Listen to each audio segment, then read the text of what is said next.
Assalamualaikum warahmatullahi wabarakatuh. Nama saya Ahmad Watihido, NPM 1963-0801. Saya dari kelas 6D TI Regular PGBJM. Di sini saya akan mempresentasikan hasil dari saya, yaitu tentang manajemen lingkup atau skop proyek.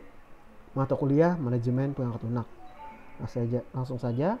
Nah, pada slide pertama, manajemen skop proyek. Skop meliputi semua pekerjaan yang terkait pada proses untuk menyelesaikan tujuan proyek atau untuk menghasilkan produk proyek.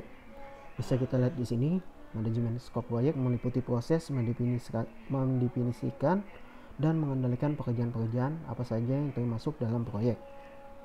Dan selanjutnya, manajemen skop pada tahapan initiating. Pada tahapan initiating proyek, aktivitas utama pada manajemen skop proyek adalah inisiasi atau initiation, kemudian merupakan tahap permulaan proyek.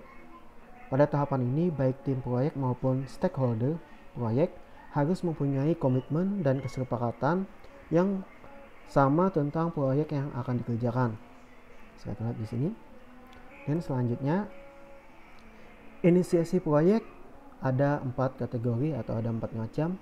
Yang pertama yaitu perencanaan strategis teknologi informasi, yaitu menyusun rencana strategis proyek teknologi informasi disesuaikan dengan visi, misi, dan rencana strategis organisasi. Kemudian yang kedua adalah analisis area bisnis, yaitu melakukan analisis area bisnis untuk menentukan area bisnis mana yang memerlukan dukungan teknologi. Kemudian yang ketiga yaitu perencanaan proyek, yaitu menyusun proyek-proyek potensial, mendefinisikan skop proyek, manfaat, dan batasan-batasan proyek berdasarkan analisis area bisnis. Dan yang keempat, alokasi sumber daya. Memilih proyek IT dan memetakan alokasi sumber daya yang dibutuhkan untuk pelaksanaan proyek.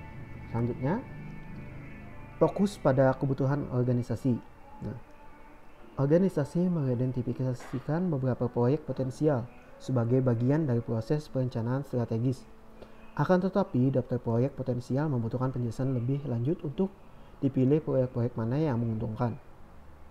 Nah, di sini terdapat beberapa metode yang dapat digunakan untuk menyeleksi proyek, antara lain yang pertama yaitu kebutuhan, yang kedua pembiayaan, yang ketiga dukungan.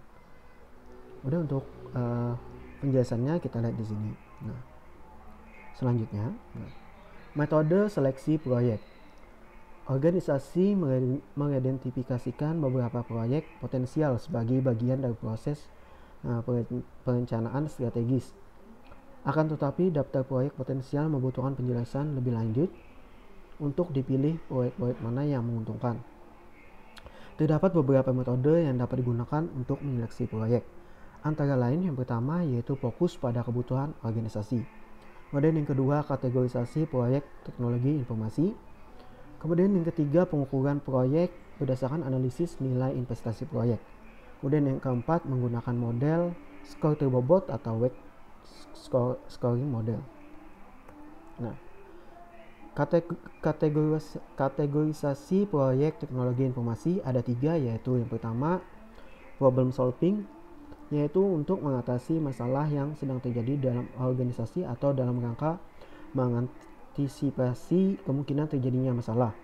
Kemudian yang kedua, opportunity, untuk meningkatkan atau memperbaiki kinerja organisasi. Kemudian yang ketiga, directive, proyek teknologi informasi yang dilaksanakan atas dasar permintaan manajemen, pemerintah, atau pengawas eksternal lainnya. Nah, sekian dulu video presentasi saya. Wassalamualaikum warahmatullahi wabarakatuh.